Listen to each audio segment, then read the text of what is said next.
պարոն Դրմյանի կողմից ներկայացված գործի վարույթը կասեցնելու միջնորդության մանրամասն հանգամանքներին այս պահին ծանոթ չեմ, բայց ես ընդհանրական կներկայացնեմ, որ գործի վարույթի կասեցման հարց շատ ավելի ճիշտ կլինի քննարկել, երբ որ մենք ըստ էության կլսենք կողմերի բացատրությունները եւ հարց ու պատասխանները կսպառենք, դրանից հետո իմ կարծիքով կգույքագրվի որոշակի միջնորդություններ, որից հետո եւ կանդրադառնանք այդ միջնորդությունների քննարկմանը, այդ թվում նաեւ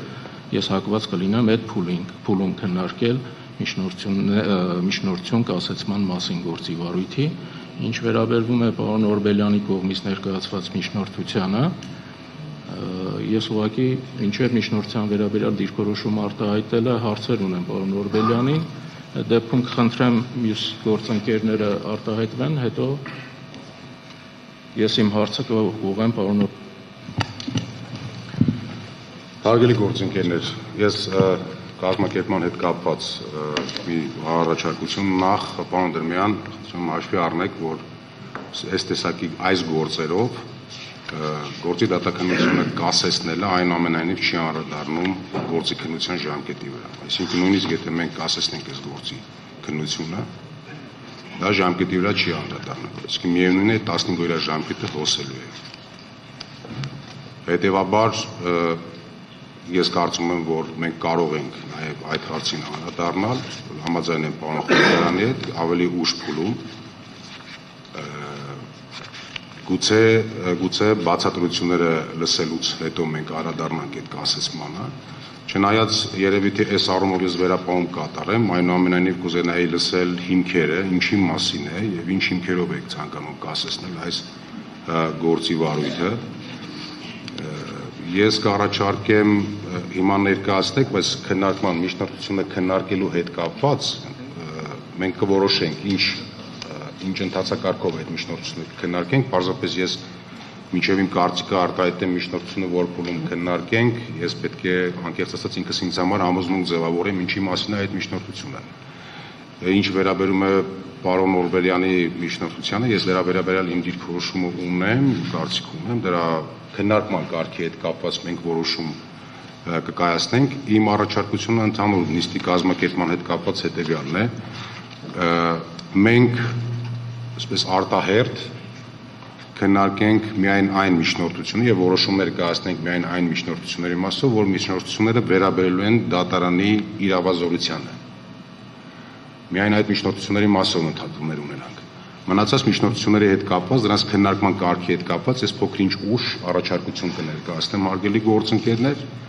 Հիմա եթե մեր գործընկերների դիմողների առաջարկությունները եւ միջնորդությունները վերաբերում են դատարանի, առնչվելու են դատարանի իրավազորությանը, ես ինչպես հասկացա, պարոն Օրբելյանի միջնորդությունը, պարոն Օրբելյանը կապում է դատարանի իրավազորությանը։ Ես չունեմ պատկերացում ինչի մասին է ձեր միջնորդությունը եւ արդյոք դա դատարանի իրավազորության հետ է կապված։ Եթե դատարանի իրավազորության հետ է կապված, գուցե հիմա դուք այդ հիմքերը ներկայացնեք։ Եթե դատարանի իրավազորության հետ կապված չէ, ես կառաջարկեմ նաև մեր մյուս գործընկերները, ներկայացուցիչները, եթե ունեն միջնորդություններ դատարանի իրավազորության հետ կապված, սկզբից քննարկենք այդ միջնորդությունները, որոշում կայացնենք, այնուհետև կլսենք զեկուցողին եւ կորոշենք զեկուցողից հետո գործի նյութերի հետազոտման կարգը, դրանց շրջանակներում նաև միջնորդություններին անդրադառնալու կարգը։ Պարոն Դրմյան, ձեր միջնորդությունը առնչվում է դատարանի իրավազորությանը։ Խնդրեմ այստեղից որպեսզի լսվի։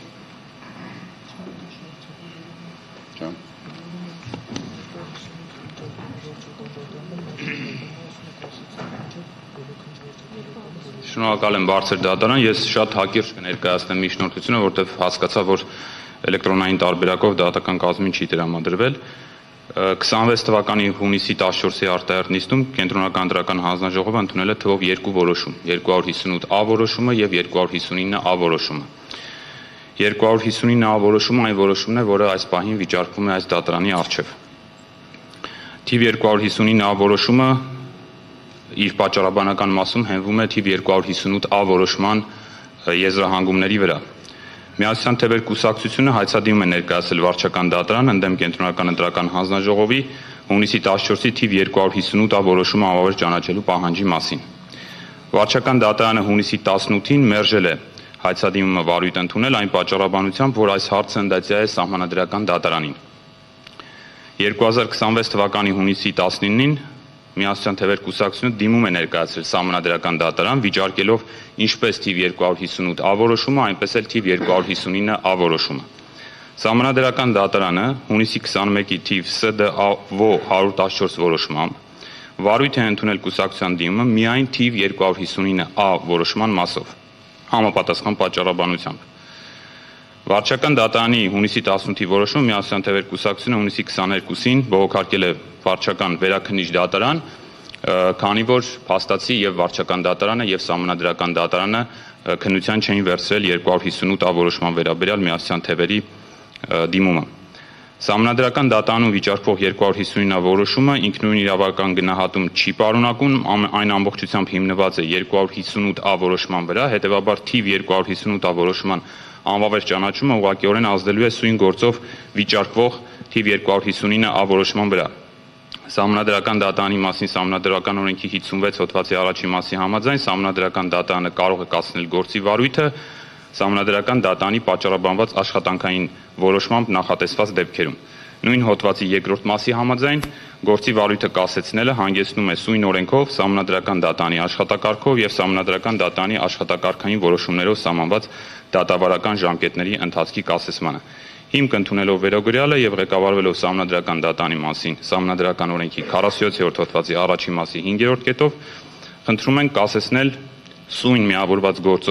գործի վարույթը մինչև վարչական դատավարության կարգով Կենտրոնական ընտրական հանձնաժողովի 26 թվականի հունիսի 14-ի թիվ 258 A որոշման վիճարկման հայցով վարչական գործի քննության ավարտը։ Շնորհակալություն։ Պարոն Բերմյան, ես կխնդրեմ դուք հրապարակեք նաև Սահմանադրական դատարանի մասին օրենքի 77 հոդվածի 12-րդ կետը։ Կա ձեզ մոտ։ Չէ, չունեմ այս պահին։ Սույն հոդվածում նշված գործերի քննությունը կարող է կասեցվել միայն այն դեպքում, երբ կասեցումը չի խոչընդոտի տվյալ գործի քննությունը սահմանադրության եւ սույն հոդվածի 15-րդ մասով նախատեսված ժամկետներում ավարտելուն։ Եվ 15-րդ հոդվածը բոլորիս հայտնի է, թե ինչ ժամկետ է սահմանում գործի քննության ավարտի համար։ Այսինքն ձեր կողմից հնչեցված ընդհանուր կանոնին կա բացառություն սահմանված Սահմանադրական դատարանի մասին օրենքի 77-րդ հոդվածով։ Այս պայմաններում դուք եւս պնդում եք այդ միջնորդությունը։ Այո, պնդում ենք բարձր դատարան հաշվի առնելով այն, որ այստեղ այս դահլիճում վիճարկվող թիվ 259 A որոշման բովանդակային առումով, պատճառաբանական ամբողջ մասը հենվում է թիվ 258 A որոշման վրա, որը ծավալուն կերպով անդրադարձ պատճառաբանություն եզրահանգումներ ունի ոչ միայն ընտրությունների արդյունքների ամփոփման վերաբերյալ, այլև երկու քաղաքական ուժերի ներկայացրած ընտրությունների արդյունքները անվավեր ճանաչելու դիմումների վերաբերյալ։ Կարելի է։ Համեցեք, պարոն Շատի։ Պարոն Դերմյան, ձեզ մի հարց ունեմ։ Կենտրոնական ընտրական հանձնաժողովի սույն միավորված գործով վիճարկվող որոշմամբ այդ որոշումը վերաբերում է ազգային ժողով ընտրվելուն եւ մանդատները բաշխելուն։ Տվյալ պարագայում դուք չեք տեսնում այս որոշման ուղղակի կապը Սահմանադրական դատարանի մասին Սահմանադրական օրենքի 77-րդ հոդվածով Սահմանադրական դատարանի վերապահված համապատասխան լիազորությունների հետ։ Այլ խոսքերով ասած, սա զուտ տեսականորեն։ Եթե Կենտրոնական ընտրական հանձնաժողովի 259 A որոշումը անվավեր է ճանաչվում, սա փաստացի մեխանիկորեն բերելու է նաև 258 A որոշման անվավերությանը։ Այո, 258 A որոշումը վերաբերում է ընտրությունների արդյունքներին, ոչ թե ամփոփմանը։ Եվ այդ որոշման վերջնամասում ընդհանրապես նշված է, որ տեղի չեն ունեցել այնպիսի խախտումներ, որոնք ազդել են ընտրությունների արդյունքների վրա։ Ինչպիսին է ձեր դիրքորոշումը այս մասով։ Բարձր դատարան, շնորհակալություն հարցի համար։ Ցավով պիտի արձանագրեմ, որ Կենտրոնական ընտրական հանձնաժողովի հունիսի 14-ի արտահերթ նիստի ժամանակ տեղ են գտել մի շարք վարչական վարույթին վերաբերող խախտումներ, որոնք իհարկե այս դատարանի առջև քննարկման ենթակա չեն, բայց դրանք էական ազդեցություն են ունեցել որոշման կայացման վրա։ 259 A որոշումը իր էությամբ ձևական կամ ֆորմալ որոշում է, որտեղ այնտեղ բովանդակային իրավական գնահատականներ չկան։ ամբողջ բոլոր իրավական գնահատականները եւ կենտրոնական ընտրական հանձնաժողովի կողմից ընտրությունների ընթացքի նախընտրական ժամանակահատվածի քվեարկության օրը տեղ գտած խախտումների վերաբերյալ դիրքորոշումները ամփոփված են 258 որոշման մեջ։ Մենք գտնում ենք, որ այդ որոշումը թերի է, չի համապատասխանում մի շարք պահանջներին եւ դրա համար ենք վիճարկել վարչական դատանում, ապա սահմանադրական դատանում։ Իհարկե, ձեր ասածը 259 որոշման անվավեր ճանաչումը ինքնին առարկայազուրկ կարող է դարձնել 258-ի վիճարկումը, բայց քանի որ այս դահլիճում հնչելու են դիրքորոշումներ, դիմումներում են առնվազն ներկայացված այդ դիրքորոշումները, հնչելու են պատասխաններ, երրորդ անձի դիրքորոշում, որը վերաբերում է 258 որոշմամբ կենտրոնական ընտրական հանձնաժողովի արտահայտած դիրքորոշումներին, սրա համար ենք մենք գտնում, որ վարույթը պիտի կասեցվի մինչև 258-ի իրավաչափության հարցի գնահատում։ Ես կարճ ուղղակի փարատելու փորձեմ կարճ փարատել ձեր մտահոգությունը, գուցե դրանից հետո դուք որոշեք այնուամենայնիվ չպնդել, բայց որևէ կերպ չմիջամտելով, հա, իհարկե ձեր այդ ազատությանը։ Եվ տեսեք, այսպես թե այնպես, դա մի մեծ վարչարություն է, որը եզրափակվել է այստեղ վիճարկվող որոշմամբ, 259 որոշմամբ, եւ սահմանադրական դատանը ստուգելու այդ ողջ վարչարության իրավաչափությունը։ Այդ թվում նաեւ սահմանադրական դատանի ուշադրության ներքո են լինելու 258 որոշման բովանդակությունը եւ դրանով արձանագրված փաստերն ու հանգամանքները, եւ դրա հիմքում ընկած փաստերը, հանգամանքները, փաստաթղթերը եւ ամեն ինչ։ Եվ վերջն արդյունքում սահմանադրական դատարանը վեր է լինելու բոլոր տեսակի ձևականություններից եւ երբ որ որոշումը կայացնի լիազորությունների շրջանակներում առասարակ տեսականորեն եկեք պատկերացնենք անվավեր է ճանաչելու որոշումը այստեղ վիճարկող եւ անվավեր է ճանաչելու ընտրության արդյունքները չի կարող ձևական մոտեցում ցուցաբերել այս հարցին օրինակ արդյոք ճիշտ է եւ ճիշտ ընթացակարգով է ընդունվել 259 որոշումը առանց ուշադրություն դարձնելու բովանդակությանը Իսկ բովանդակությունը դա այդ ողջ վարչարարությունն է, որը ընկած է, դա որը նախորդում է 259 որոշման ընդունմանը։ Այս առումով ես կարծում եմ, որ դատարանը ձեր մոտ է պետք է այդ համոզմունքը ձևավորել, որ ինքը զերծ է լինելու այդ ձևականությունը։ Իսկ բովանդակային քննարկման առարկա է դառնալու 259 որոշումը։ Չգիտեմ, այս պայմաններում պնդել 258 որոշման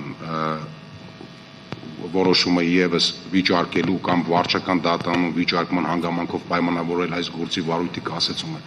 Եթե դա այնուամենայնիվ առաջնայնություն է ձեր համար եւ պնդում եք միջնորդությունը, պնդեք, մենք լսենք դա մեր մյուս գործընկերներին հասկանանք ինչ կարող ենք քննարկելու։ Պարոն Խաչատուրյանն էլ կարծես թե ասելիք ունի։ Ինձ թվում է մենք արդեն փաստացի սկսեցինք ըստ էության քննել այս միջնորդությունը, չնայած ոչ կողմերին էր ներկայացել, ես հասկացա, ոչ այլ դատավարական նախապայմաններն են ապահովել։ Ես առաջարկում եմ անցնել բուն գործի քննությանը, բուն վեճի, ինչ նկատառումներից ելնելով, որովհետև ըստ սահմանման արդեն գործը սահմանադրական դատարանում է եւ առաջին վարչական դատարանը չի կարող այլ որոշում կայացնել, քան որը կտարբերվի սահմանադրական դատարանի հետագա որոշումից, բացի այդ կապված նորմերի սահմանադրականության հետ, որոնք դեռևս պետք է կիրառվեն, կարծում եմ, որ վարույթը կարգավորում է տվյալ պահին գործող օրենքով եւ բոլոր նորմերը այդ վարույթը սկսելու պահին թվում վիճարկող ունեն սահմանադրականության կանխավարկած, դրա համար առաջարկում եմ մենք անցնենք բուն քննությանը, մնացած միջնորդությունները կհավաքենք եւ ընթացքում քննենք։ Պարոն Շատյան, իհարկե համեցեք։ Շատ կարճ, ես համակարծիք եմ գործընկերոջ հետ, որ այս պահին բովանդակային քննարկում ծավալելու անհրաժեշտություն չկա այնուամենայնիվ։ Պարոն Տրմեյան, վստահ եմ, քաջատեղյակ եք, որ ընտրությունների արդյունքների վիճարկում եւ ընտրությունների արդյունքներով ընդունված որոշման վիճարկումը բովանդակային առումով միանգամայն տարբեր, այսպես ասած, կատեգորիաներ են։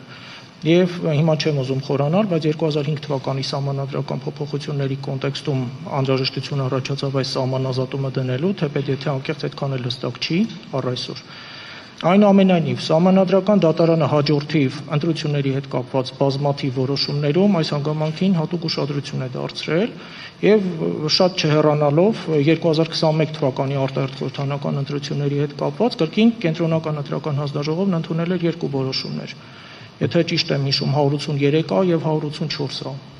եւ կրկին Սահմանադրական դատարանով վիճարկման առարկա էր դարձել կենտրոնական ընտրական հանձնաժողովի ընտրությունների արդյունքներն ամփոփելու մասին 184-ով որոշումը։ Այստեղ ինչ խնդիր կա, ձևավորված պրակտիկա կա նաեւ այս առումով։ Ինձ համար ընդունելի կլիներ ձեր նշած մոտեցումը, եթե բարձր դատարանը վարույթ ընդուներ մեր դիմումը նաեւ 258-ա որոշման մասով, ցավոք սրտի այդ մասով վարույթ չի ընդունել, հետեւաբար որոշումը թողնում ձեր հայեցողությանը։ Շնորհակալություն, պարոն Վարաշյան, դուք էլ արտահայտվեք եւ Ես գտնում եմ, որ այս հարցը այս բանի քննարկման ենթակա չի, որտեղ խնդիրը բացատրված էր նաև դիմումներից երկուսում, ինչքանով հիշում եմ, եւ Սահմանադրական դատարանը բավականին երկար այդ խնդիրը քննել է եւ ընդունել է որոշում, որ մենք ընդունում ենք այն միայն որոշումով, հետեւաբար այս բանի խնդիրը արդեն ենթակա չի քննության։